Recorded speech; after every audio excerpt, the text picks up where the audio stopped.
Hello, welcome back. I'm off to return the journal I've just recovered.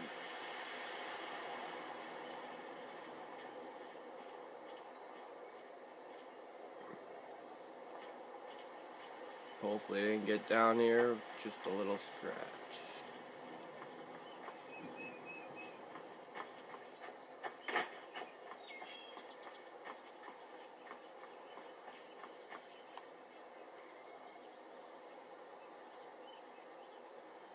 I'm gonna throw on my nightingale armor.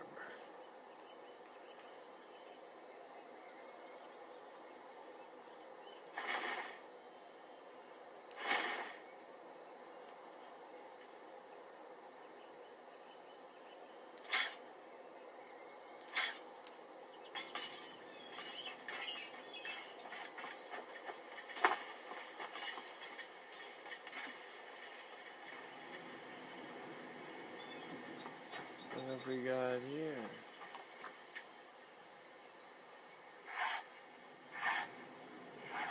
Better not, I might need it for my home. Let's see how it comes.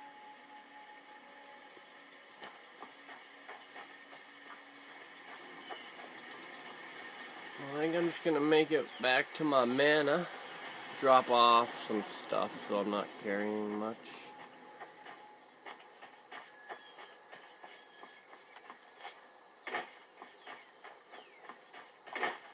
And that will be right there.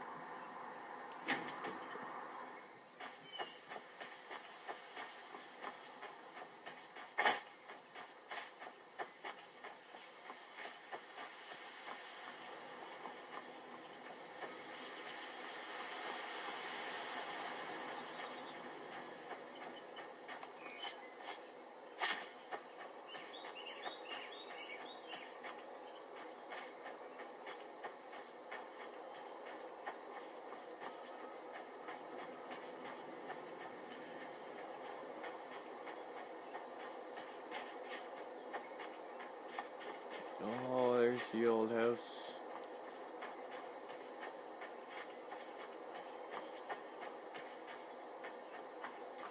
Yeah.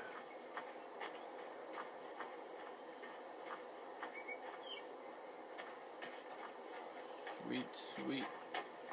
Hello. You're back! Yeah. Did you bring me anything? What would you like? I'd really like a dolly. Or maybe a pretty new dress? Yeah. Yes, I did. Wow, really? What do you get me? Both.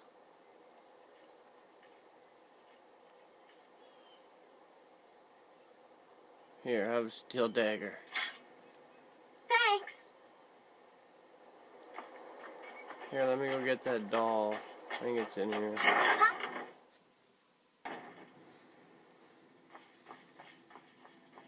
Yeah, I got a doll. Boom. And you got some... What is that? This color's blue, green, gray, red, yellow. Alright.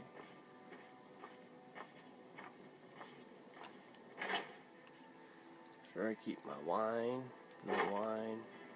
Don't put food in here.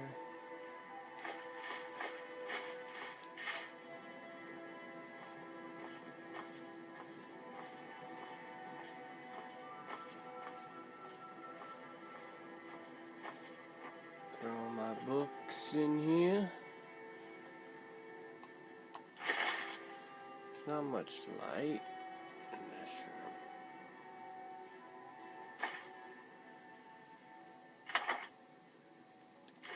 That's all there is.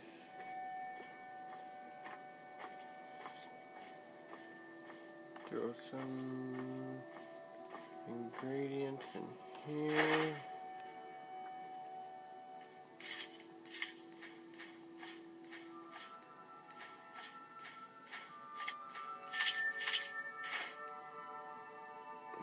pick up a few more health potions.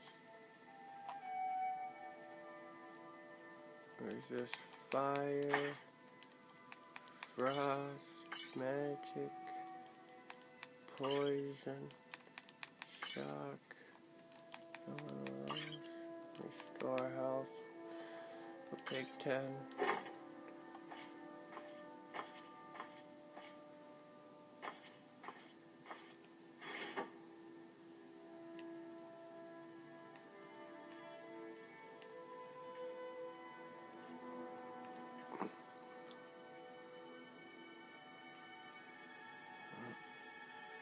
Huge.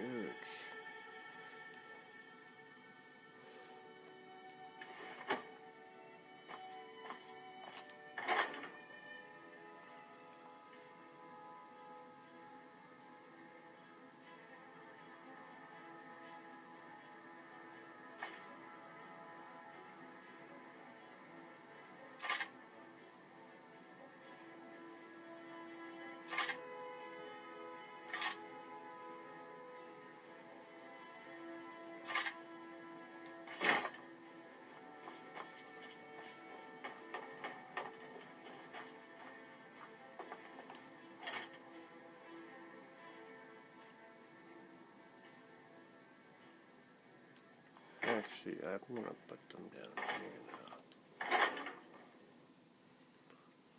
It's just a pair on me. Look at the head. It's pretty cool.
Only weighs 6, that's not bad.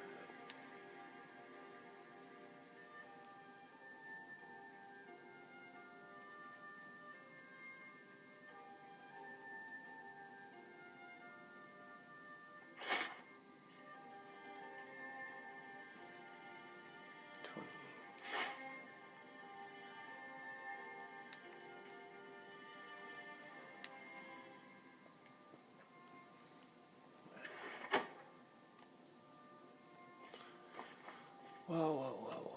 I gotta figure out what I'm gonna take here. I'm just gonna get a few hours rest. I'll see you when I get up.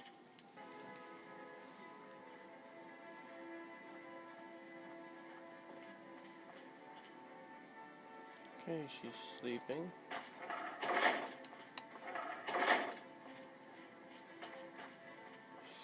I am going to grab a book to read.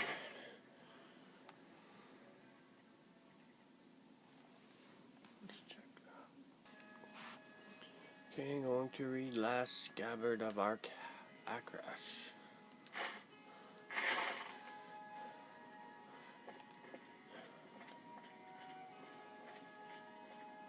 Any chairs in here?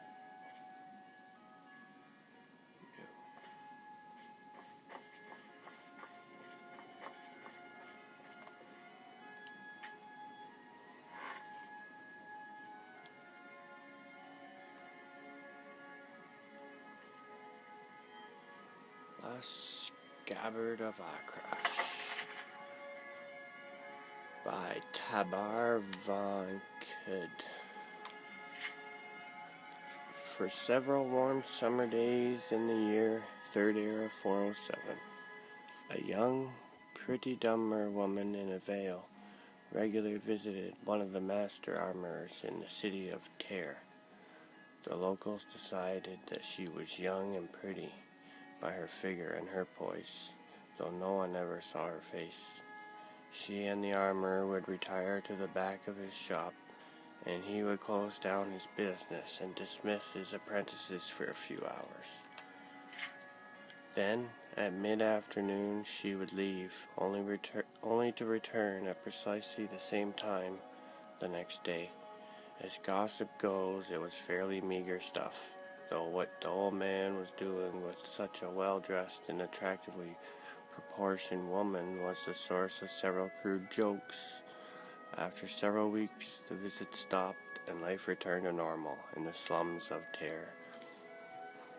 It was not until a month or two after the visits had stopped that in one of the many taverns in the neighborhood, a young local tailor, having imbibed too much sauce, asked the armorer, "So whatever happened to your lady friend? You break her heart?" The armorer, well aware of the rumors, simply replied, "She's a proper young lady of quality. There was nothing between her and the likes of me." "What was she doing at your shop every day for?" asked the tavern wench, who had been dying to get the subject open. "If you must know," said the armorer, "I was teaching her the craft." "You're putting us on," laughed the tailor. "No, the young lady had a particular fascination with my particular kind of artistry," the armorer said, with a hint of pride before getting lost in the reverie.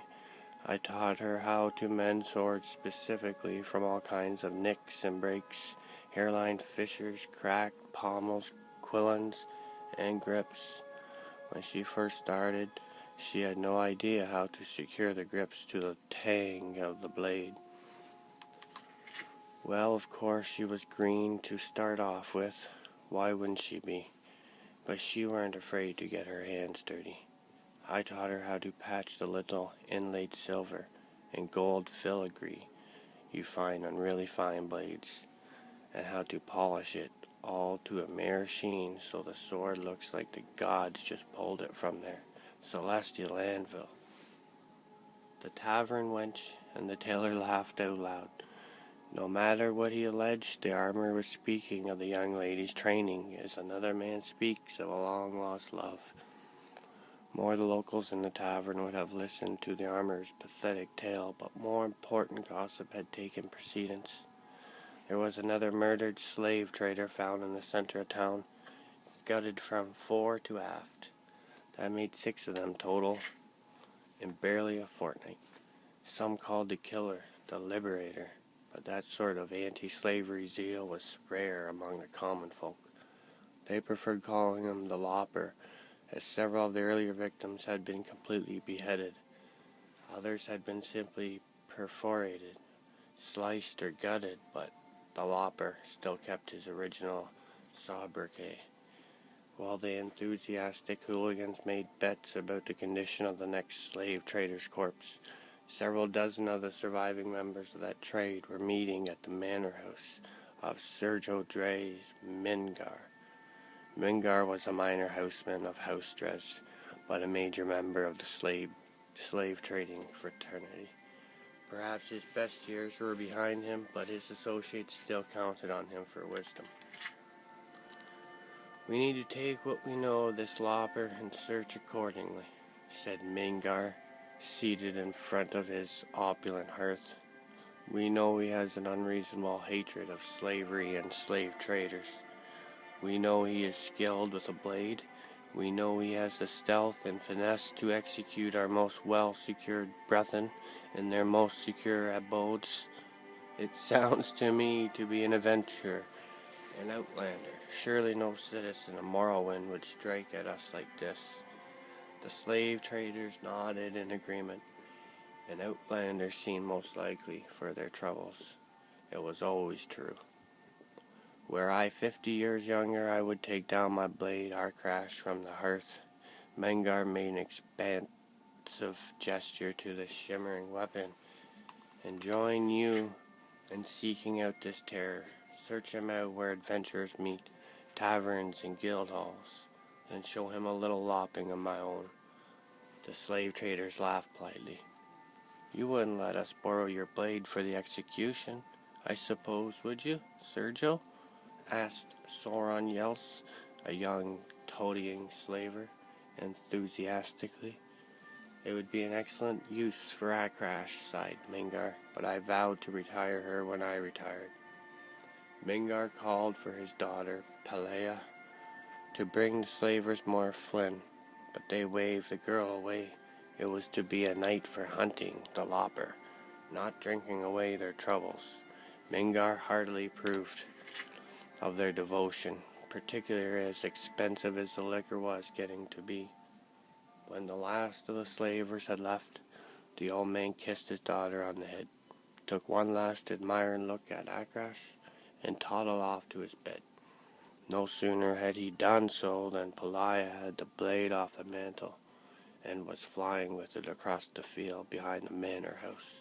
She knew Kazag had been waiting for her for hours in the stables. He sprung out at her from the shadows, and wrapping his strong, furry arms around her, kissed her long and sweet. Holding him as long as she dared to, she finally broke away and handed him the blade. He tested its edge. The finest Khajiit swordsmith couldn't hone an edge this keen, he said, looking at his beloved with pride. And I know I nicked it up good last night. That you did, said Pelea. You must have cut through an iron carcass. The slavers are taking precautions now, he replied. What did they say during their meeting? They think it's an outlander adventurer, she laughed. It didn't occur to any of them that a Khajiit slave would possess the skill to commit all these loppings. And your father doesn't suspect that it's his dear AKRASH that is striking into the heart of oppression? Why would he, when every day he finds it fresh as the day before? Now I must go before anyone notices. I'm gone. My nurse sometimes comes in to ask me some detail about the wedding, as if I had any choice in the matter at all. I promise you, said Kazak, very seriously, you will not be forced into any marriage to cement your family's slave-dealing dynasty. The last scabbard AKRASH will be sheathed into will be your father's heart. And when you are an orphan, you can free the slaves, move to a more enlightened province, and marry who you like. I wonder who that will be, Pelea teased and raced out of the stables. Just before dawn, Pelea awoke and crept out of the garden, where she found AKRASH hidden in the bitter green vines. The edge was still relatively keen, but there were scratches vertically across the blade surface. Another beheading, she thought, as she took pumice stone and patiently rubbed out the marks, finally polishing it with a solution of salt and vinegar. It was up on the mantel in pristine condition when her father came into the sitting room for his breakfast. When the news came that Camilleth Tarum, Pelea's husband-to-be, had been found outside of a canton, his head on a spike some feet away, she did not have to pretend to grieve. Her father knew she did not want to marry him. It is a shame, he said. The lad was a good slaver, but there are plenty of other young men who would appreciate alliance with our family. What about young Soren Yels? 2 nights later, Soren Yels was visited by the lopper. The struggle did not take long, but Soren had armed himself with one small defense, a needle dipped in the ichor of poison plant, hidden up his sleeve. After the mortal blow, he collapsed forward and struck Zag in the calf with the pin. By the time he made it back to the Mingar manor house, he was dying. Vision blurring, he climbed up to the eaves of the house to Pelea's window and rapped. Pelea did not answer immediately, as she was in a deep, wonderful sleep. Dreaming about her future with her Khajiit lover, he rapped louder, which woke up not only Pelea, but also her father in the next room. Kazag, she cried, opening up the window. The next person in the bedroom was Mingar himself. As he saw it, the slave, His property was about to lop off the head of his daughter. His property, with his sword, his property. Suddenly, with the energy of a young man, Mingar rushed at the dying Khajiit, knocking the sword out of his hand before Plight could stop him. Her father had thrust the blade into her lover's heart. The excitement over, the old man dropped the sword and turned to the door to call the guard. As an afterthought, it occurred to him to make certain that his daughter hadn't been injured and might require a healer. Mingar turned to her. For a moment he felt simply disoriented, feeling the force of the blow, but not the blade itself. Then he saw the blood, and then felt the pain. Before he fully realized that his daughter had stabbed him with AKRASH, he was dead. The blade at last found its scabbard. A week later, after the official investigations, the slave was buried in an unmarked grave in the manor field. In search of rest, Mingar found his resting place in a modest corner of the family's opulent mausoleum. A larger crowd of curious onlookers came to view the funeral of the noble slaver whose secret life was as the savage lopper of his competitors. The audience was respectfully quiet, though there was not a person there not imagining the final moments of the man's life. Attacking his own daughter in his madness, luckily defended by the loyal, helpless slave, before turning the blade on himself. Among the viewers was an old armor who saw for one last time the veiled young lady before she disappeared forever from terror.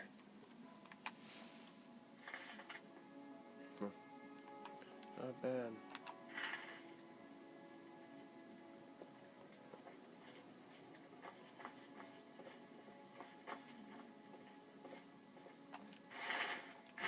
We're gonna throw it on the shelf.